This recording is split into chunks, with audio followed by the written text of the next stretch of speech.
Okay, guys, here we go.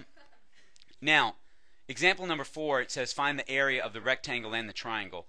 And that's going to require us to use the distributive property. So I'm going to ask a couple of questions.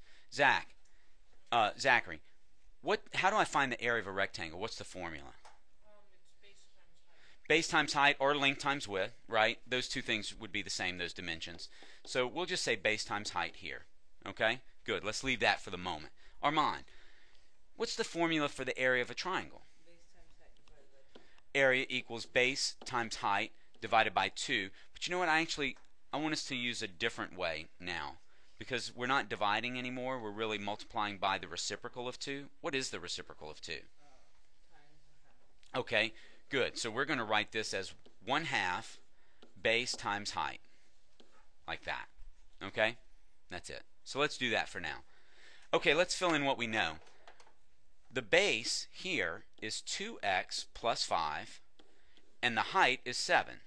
So we need to multiply those two things. All right?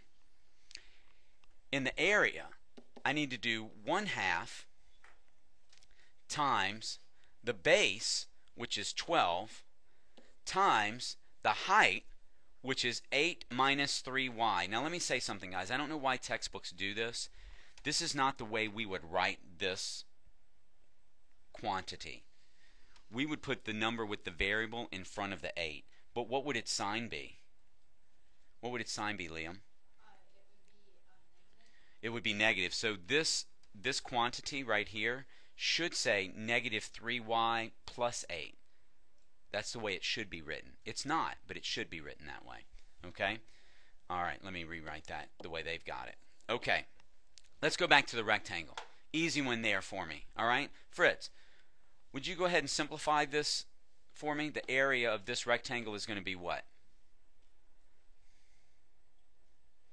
Using the distributive property. It'd be 7 times 2x. Good. And what does that give me? 14x. Beautiful. But I'm not done because I have to distribute. The 7 gets multiplied by both things, doesn't it? And it's 7 times plus 5, so that's plus 35.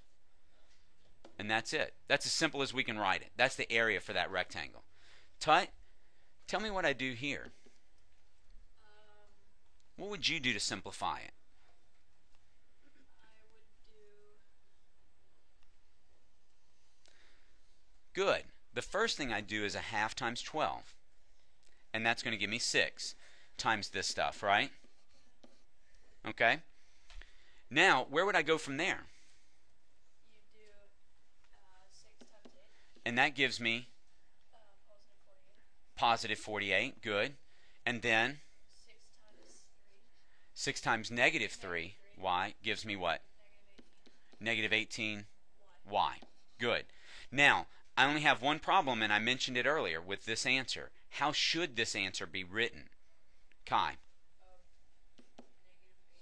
Right. These are the two terms, right? So I'm going to put this one in front, and I'm going to write it as negative 18y plus 48. Right? The number with the variable goes in front of the number without. Okay? And that's it, guys. You guys did a great job. Thank you very much.